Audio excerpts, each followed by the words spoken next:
Let's go and ask Noor in the United States, who's been keeping very quiet all the while. I mean, seen from your side of the Atlantic, do you hear all of this and think, oh my goodness, the European Union is falling apart at the seams and is more divided than ever before?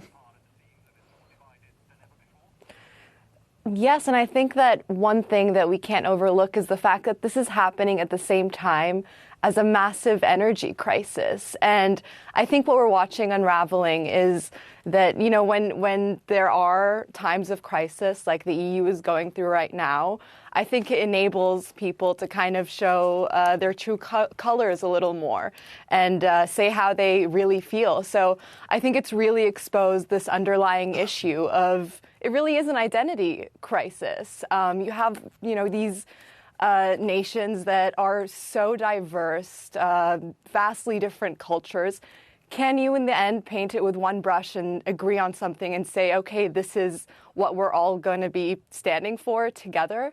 That the fact that the EU is in such a vulnerable place right now is just key here, I think.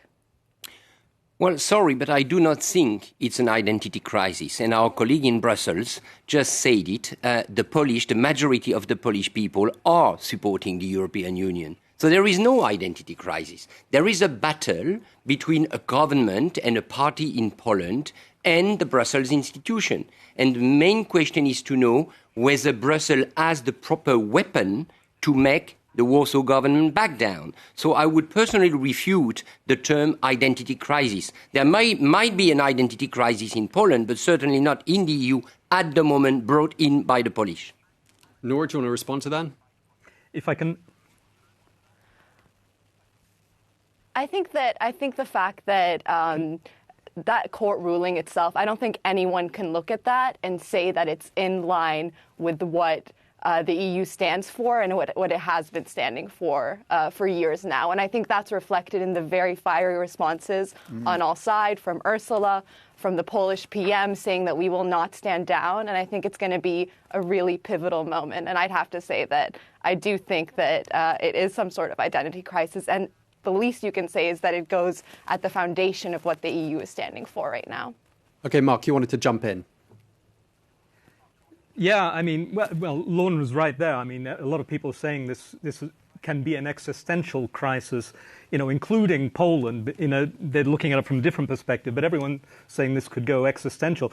But like, these are abstract words, you know, rule of law, existential. Maybe, you know, half the viewers are going to sleep just hearing them. And the people in the Commission and elsewhere who are battling this are very aware of this. They know that this is too abstract and this isn't really going to catch fire or catch attention or perhaps even be defended. So what they're really focusing on, what they say is the heart of this, is the independence of the judiciary in Poland. Because what Poland has been doing, the ruling party in Poland, is they've been changing their judicial system. Remember, one of the three branches of government, the judicial system. And for a lot of European countries, they see this as,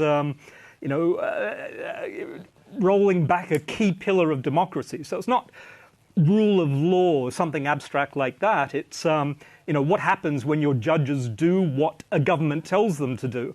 Now, for the European Union, it can't step in anywhere and say, hey, we don't like that, you can't do that. It has to be on a very sound footing. And the sound footing that the European Commission, which is taking this to battle, has this on, is, we are giving you EU money. This is money from EU citizens, taxpayers, and Poland takes in more money than it gives into the EU budget. So, this is my money, your money, maybe not Lorne's money, going to Poland, and they have to be accountable. And if the judges, in the Brussels' point of view, if the judges cannot fairly be neutral arbiters of this, then this is a risk for our money, and that's what they're focusing on.